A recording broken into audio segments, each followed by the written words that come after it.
Okay, cool. Hey guys, welcome back to the Head Up Rugby League podcast.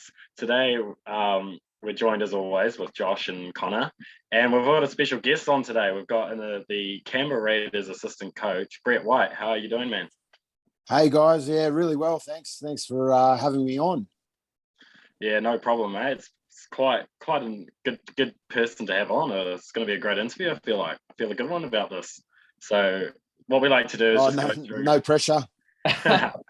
What we like to do to just go through it is just talk about your career playing and as a coach, and just talk about life and get it going from there. So, sound good? Yeah, sounds good. So what we like to do at the start of every podcast, just to get to know our guest a little bit more, we like to do a thing called the set of six. So we'll give 6 quick fire questions and you answer with what comes off the top of your head. Okay. All right. Very early 2022 Premier predictions. Canberra Raiders. Which team will fall down the ladder the most this year? Oh, I don't really want to give anyone ammunition. Always a stitch. Yeah, no. Do I get a pass? Yeah, you could have a pass. Which team you up the ladder the most?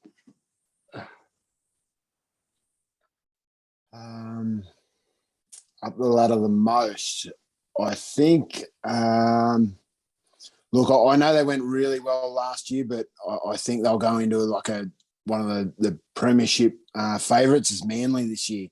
I like the way they played footy last year, the back end, and I know they were up there already, so that's probably not a great one for big jump up the ladder. But I think Manly will be a real top contender all year.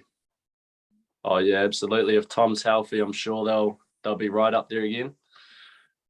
What is your favourite food? Favourite food? I love seafood. So actually, come to think of it, I love all food. So seafood or lamb probably. Can't go wrong with that. If you got to have dinner with 3 celebrities, dead or alive, who are you picking?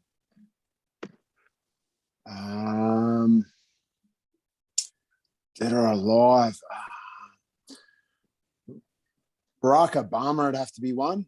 I think he's really interesting. I'm a country music fan, so Alan Jackson would be another one. And maybe someone who's Jack Gibson. Yeah. Good options. And my last question was actually favourite music artist, which is pretty convenient because did you just answer that? Yeah, Alan Jackson. So yeah. Sweet. Too easy. All right. So what we're going to do is we're going to start off in your playing career. So obviously we've had a few guests on the show who've had a few injuries during their career, and you've had many league-related ones early on when you were at the Dragons. How tough were they going through those injuries? Yeah, I think the early ones, the first time, and I see with a lot of players when they get their first major injury, is probably the hardest. But I guess as you go along, it's just part and parcel of the game, unfortunately. And you sort of build up a resilience and get better at handling them. Definitely, in terms of the worst injury would be anything around the feet. I had both big toes operated on in about 2008, and the most painful, still to this day, sore, would never come good. I'd take 2 shoulder recos before my little toes get operated on again. That toes and those sort of things are probably definitely the worst injury to deal with. Yeah, for sure. So Early on in your career, you made your debut, obviously, in 2005 for Melbourne. What was the feeling like on game week, and how did you find out that you were making your debut that week?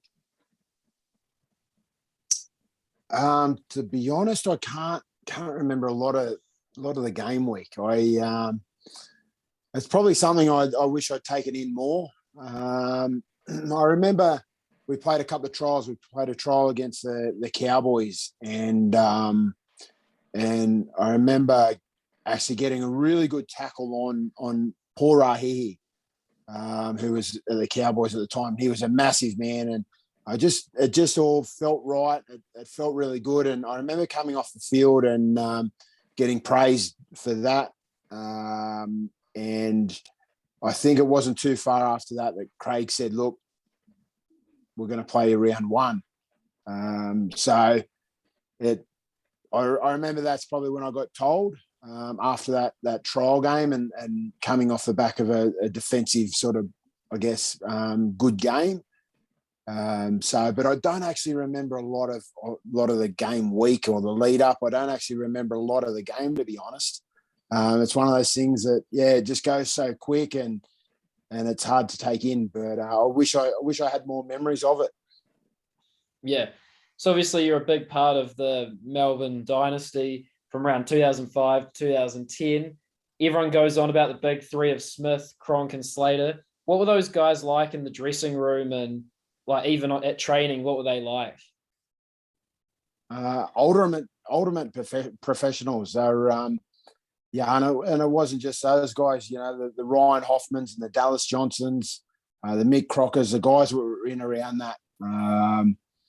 The off the field, the people like Robbie Kearns and Matt Guy, who in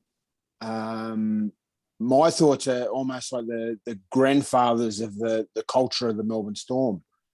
These guys that just ultra professional, but just made sure that everyone put their team first and brought into the big picture of where they wanted the club to go and what that looked like. So, the big three were ultimately the greatest players. Some of the greatest players our game has ever seen. But I really think it's the guys that were in around that.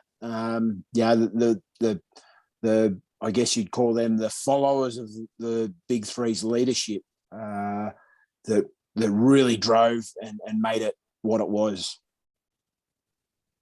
Yeah, absolutely. So one question that I love NRL players being asked is, do you have any pre-games rituals? I've seen some things about some people putting a leg sock on first, and some people eat faster before every game. Did you have any pre-game rituals? Look, I wouldn't say I didn't have rituals, but I'm big on routine. Even now I'm a real routine person. I like to get to work at the same time and do the same workout in the mornings and things like that. So I was very routine, right down to like the minutes before games that, I was walking into the sheds to get ready at a certain time. Probably one was I used to put, I'd get my ankle strapped and then put baby powder over the top of the strapping tape. And everyone used to look strange, at it when they hadn't seen it before. But it's actually something that Mark Gaznier's dad used to be a strapper at the St. George when I was there in the juniors. And he used to strap everyone's ankles and then put baby powder on it so the tape didn't roll up in your sock. And it's just sort of something, I don't know whether I kept doing it because it worked, or it was sort of that I was that honoured that, John Gasnier, Mark's dad and Reg Gasnier's brother, that he used to do this. So I wanted to keep that going and kept doing it. So done it for every game throughout my career. So I guess that's a bit of a one of those, whether you call it superstitions or routine thing, or it's something I used to do before a game. I'd also used to listen to the same song before we'd go out to warm up at the same time. So I guess there was more around routine, and it's something I actually picked up just a background story, I guess, for where the idea of listening to the same song before you go out was a guy by the name of Jordan Belford, the Wolf of Wall Street. He actually come out when I was at Melbourne and talked to the group, and it was around high performance and whatnot. And before he spoke, he actually had something, and it was like he was smelling it, and everyone's going, "What's going on here? Like, what's he putting up his nose?" And obviously he had we knew his history and the story behind the Wolf of Wall Street. Thought, oh, wow, this is really, really interesting. What's going on here? And someone asked him about it, and he said it's something to stimulate a part of his brain before he talks to a group. And it's a smell of peppermint. It was this peppermint smell. And it's like, when you listen to a song or you have a smell, it takes you, to sometimes a good place, sometimes a bad place, but it puts you in the mind frame of, in a certain way. And by having the same song, it just put me in the mind frame before you go out, to perform as clearing the head and getting you ready for that performance. So I guess that's a bit of background into why I used to do it and some of the mindset around high performance and some of the things that some people use to get that, their head in the right space before they go out for, whether it be, rugby league players or the Wolf of Wall Street talking to a group of footballers. That same principle applies. Yeah. So one thing I've always wanted to ask a former Melbourne Storm player is, what is Craig Bellamy actually like behind the scenes? It's funny. He reckons, or the players down there reckon at the moment, now he's become a grandfather, that he's he's a lot more placid. But I find that hard to believe. He was, look, to be honest, he knew when to put the heat on players and when not to, when to get to know them. He really knows how to get the best out of his players on a personal level.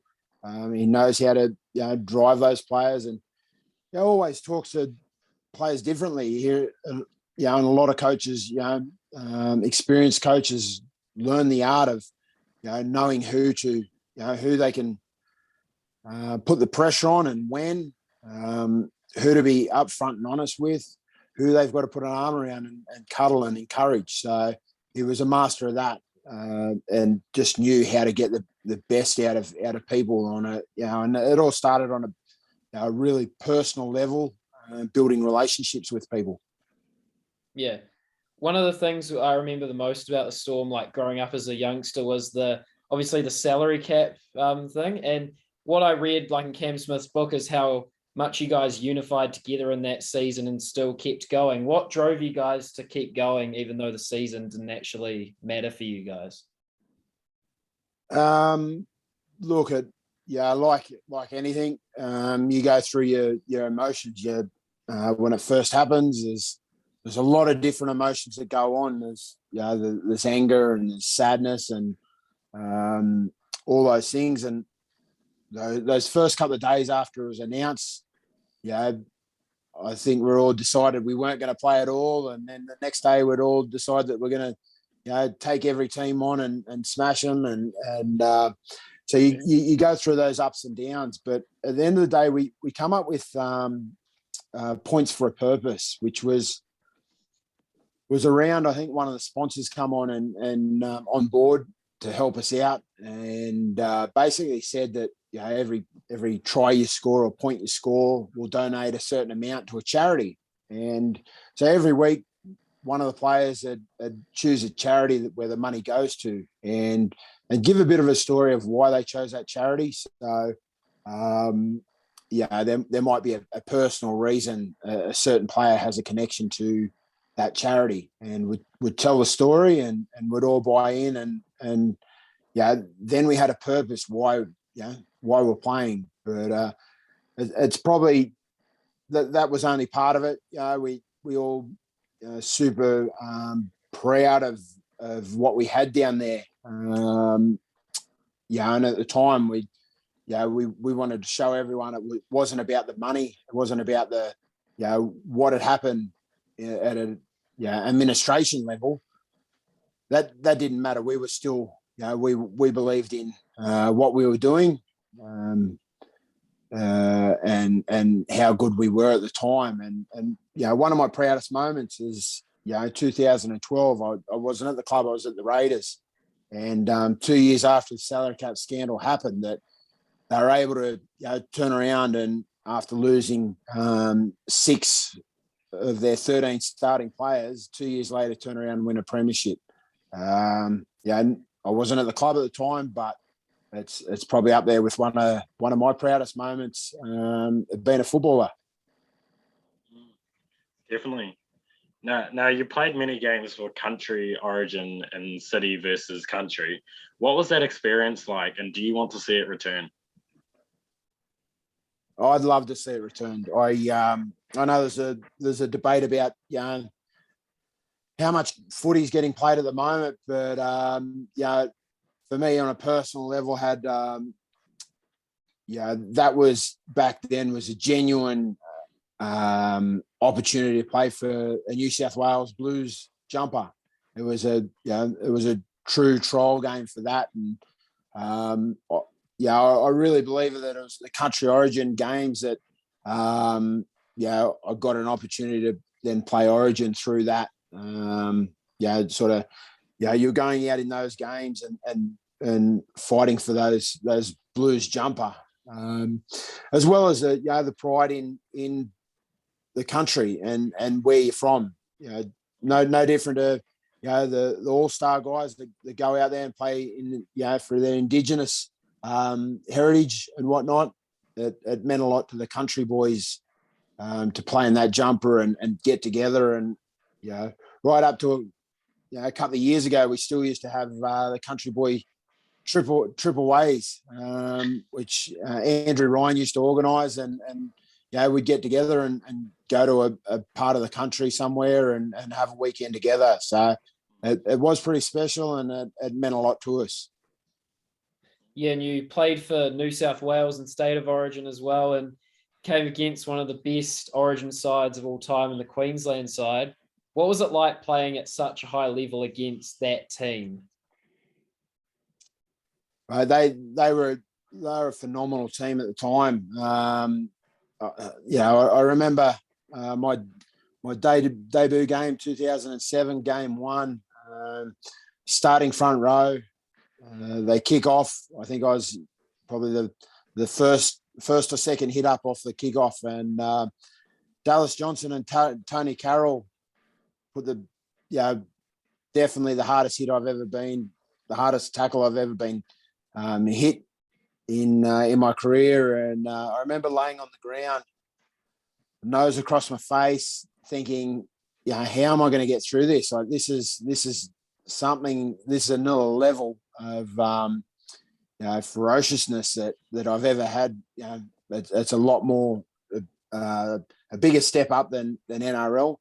And how am I going to get through the next sort of 80 minutes? Where am I going to go and hide? There's nowhere to hide. So I was lucky enough to get through that, but it really is a special moment to run out, especially at Suncorp, the packed stadium. Running out, I remember running out one time and my ears actually ringing and hurting from the noise of the crowd.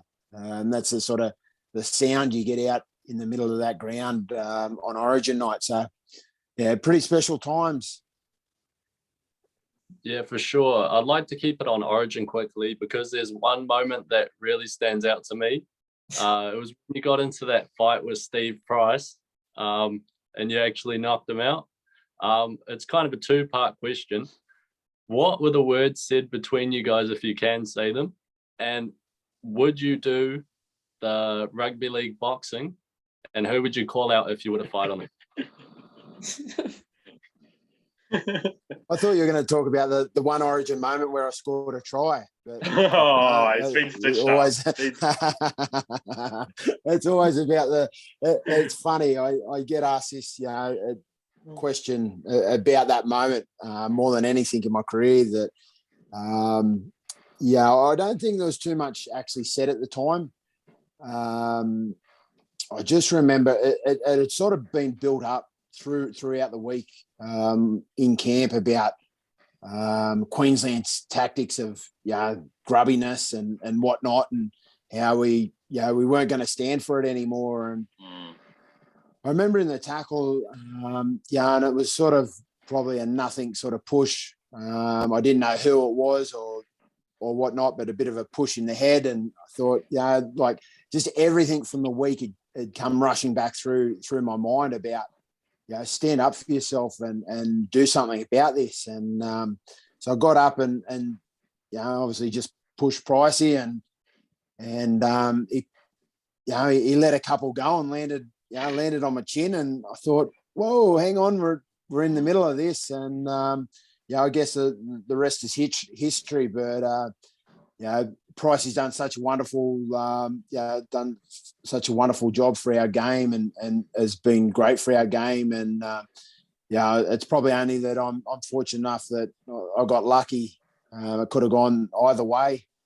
I could have been on the receiving end just as easily. So in terms of the football boxing, I've actually, when I retired, I got, I've been asked a couple of times about it, whether, I'd jump in the ring. I got offered with Paul Gallen and Barry Hall as well. And to be honest, I'm glad I didn't take up those offers because those two can box. So, look, I come from a boxing family, and I, to me, and this is only my opinion, that boxers do a tough job to get those sort of fights, and they work for years. And I just, I'm not saying it's disrespectful, but from my view, I felt that going in there and just having this fight and having it built up or whatever would be disrespectful to the sport of boxing, that I haven't really spent enough time in to earn that sort of a fight.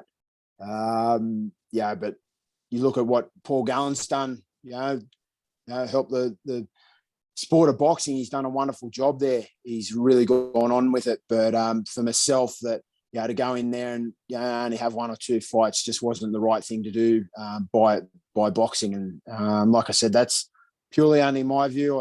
I respect anyone that goes and has a go at it, and good on them. But I'm glad I didn't. I'm sure you would have been pretty good in that ring. Never know, with a bit of history in the family. Now, obviously, you've made over 100 appearances for Melbourne and over 50 for the Canberra Raiders. What would you say was your like best highlights from your times at those clubs? Best highlights. Obviously in Melbourne, it was pretty special. 4 grand finals. The grand finals are the things like that. Special games. Probably milestone games for some of those legends. Like I said before, the Robbie Kearns and the Matt Guys, when they played milestone games, it was a special thing. So I remember a couple of games for those guys that were really special. At the Raiders, I think probably one of the I've probably had more success since I've been a coach on the coaching staff. Around 2019 with the Canberra Raiders, that was a really special time around that grand final. If there's a football club you want to be at to win a grand final, it'd have to be the Canberra Raiders. The way everyone has a soft spot for the Green Machine and would love to see them be successful. And it was amazing how one team town and how much that town got behind the club and the team in 2019. So I would love to go one better this year and really see the full extent of a town behind one team. Definitely. Yeah, absolutely.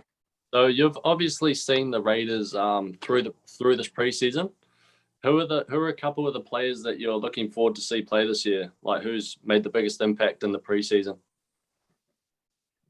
Yeah, we've got a really good group of young guys coming through. Our not under 19s team last year won the grand final, and a couple of those guys that are coming out of that have been really good. So, I don't want to put any pressure on a single player, but there's probably a 5 or 6 guys there. The Trey Mooney, Atta Mariota, who are really leading preseason. Our next, I guess, Englishman off the ranks is Harry Rushton. He's had a really big off season. He's a bit older than he wasn't in that 19th side, but guys like that. Matty Tomoko, who's had a couple of games already. He's had a really big off season in the outside backs. So they're probably 3 or 4 guys that would expect to see over the course of this year. Yeah. I was just wondering, what does a typical week of training in pre-season look like for you guys? Like, just what's like a run-of-the-mill week? Yeah, it's pretty much Monday, Wednesday, Friday, sort of in the gym and on the field. Pretty big days. Probably looking at with conditioning, hour and a half sort of sessions. Our Tuesday day is more so around skills and broken down into sort of small things, things like tackle technique, a lot of stationary type drills.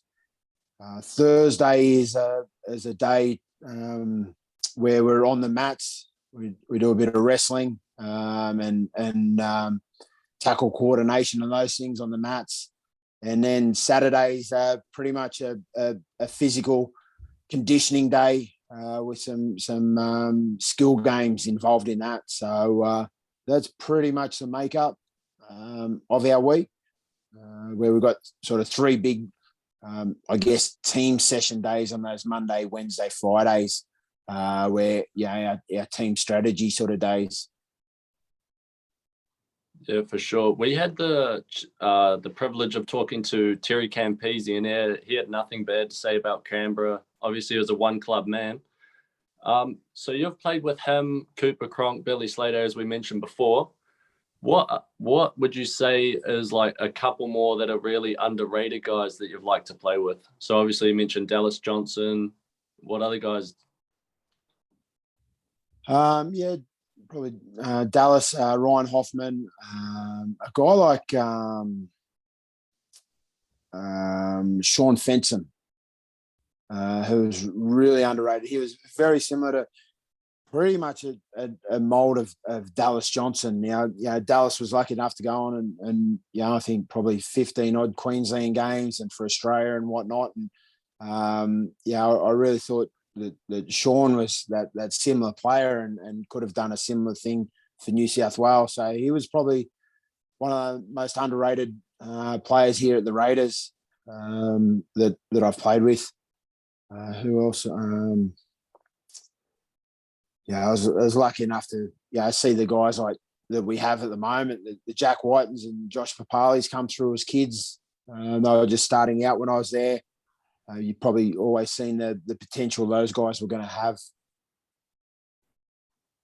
Yeah. So you obviously played a few tests for both Australia and Ireland. When we talk to people, they say playing for your country is the biggest step. What was the feeling like representing your country for the first time? That's probably the pinnacle to be able to do that. I was lucky enough to go on a kangaroo tour.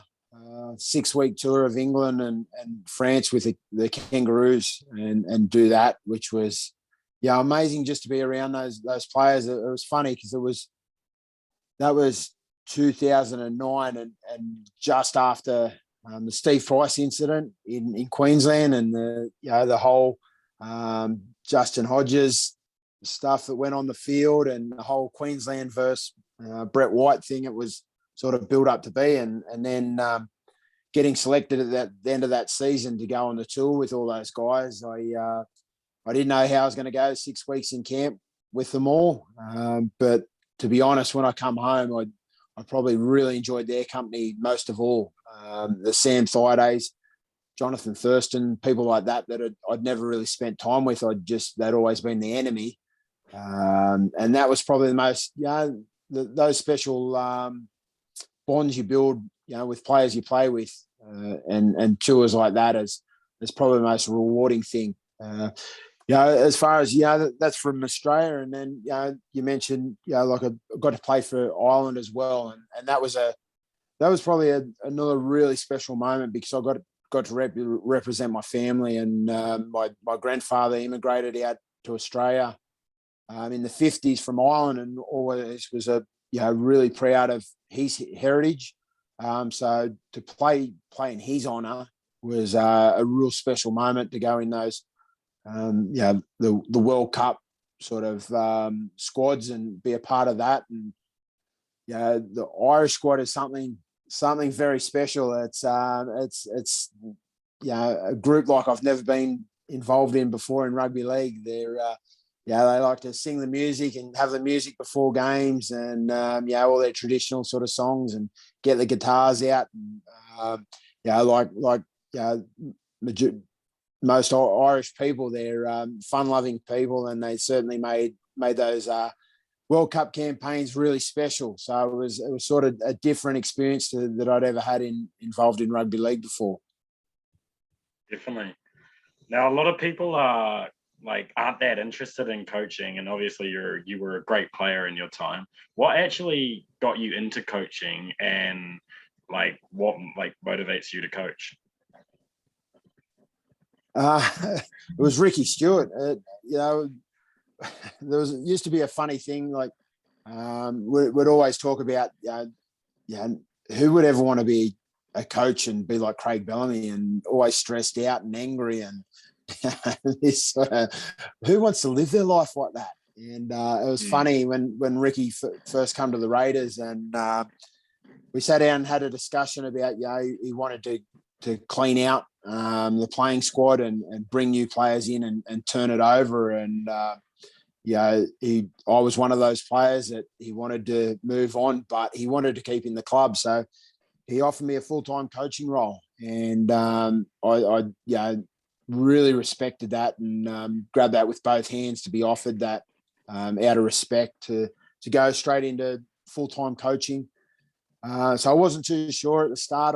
I had a bit of I had a business at the time as well, and so I sort of had a bit of a play around with both, and soon realised that I had a love for coaching, and I think it's not so much about coaching; it's about helping young men to be their best. And I was lucky enough to have a coach give me everything in my life, from having that similar attitude as doing it for what's best for the players they coach. And I guess that's probably been my philosophy now, is if I can help players have a life experience that I've been able to have, that it's so rewarding to have that. So certainly heavily driven by that, and just sort of grown, I guess, as a coach over the last couple of years, and certainly love being involved still with the playing group. And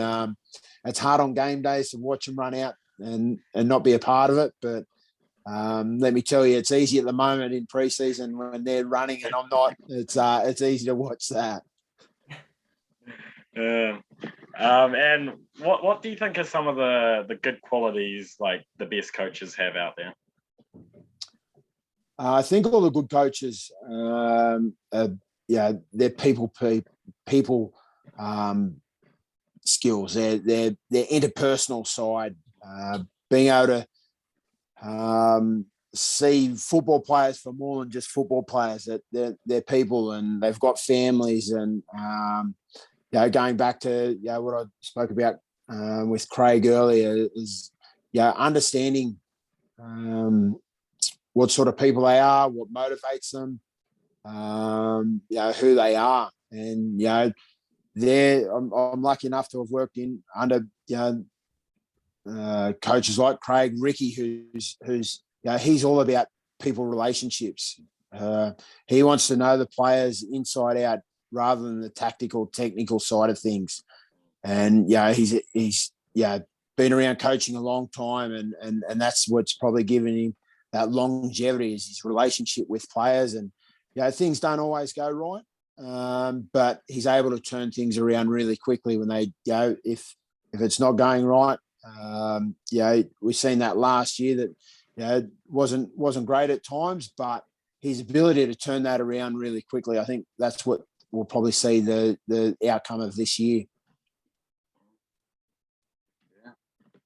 Yeah, for sure. So we're all really big fans of other sports as well as rugby league. Do you have any sports that you watch in your spare time that you like to keep up with? I grew up in the country, so I was a country boy. So I love rodeo, bull riding. I actually, up until about the age of 16, I wanted to be a bull rider. I think maybe I would have been too big by the time I got to 20 or so. But probably that and jiu-jitsu. I train heavily in that now. That's sort of my my training to keep fit now is jiu-jitsu. So they're probably the two sports that I most follow outside of football. Are you any good? No, it's a long journey. It's they talk about jiu-jitsu being it's an infinity learn. You never get to the end. You just you continue to learn, and it's such a humble sport. It's all about learning and helping others and growing. And it's I've got 3 boys of my own, and they're all into it. They're all trained, and it's really about that that grounding. That's probably an important part of it. Yeah. Well, thanks a lot for your time, Brett. That's pretty much all the time we have for today. It's been such a pleasure talking to you. We've had some interesting stories and some great knowledge on here. So make sure to check us out on Head Up Rugby League now. That's right, Josh. Yeah. And it's been great talking to you, Brett. Thanks for your time, man. Yeah, thanks again for having me on, guys, and all the best with the podcast. Thank you. Really appreciate it.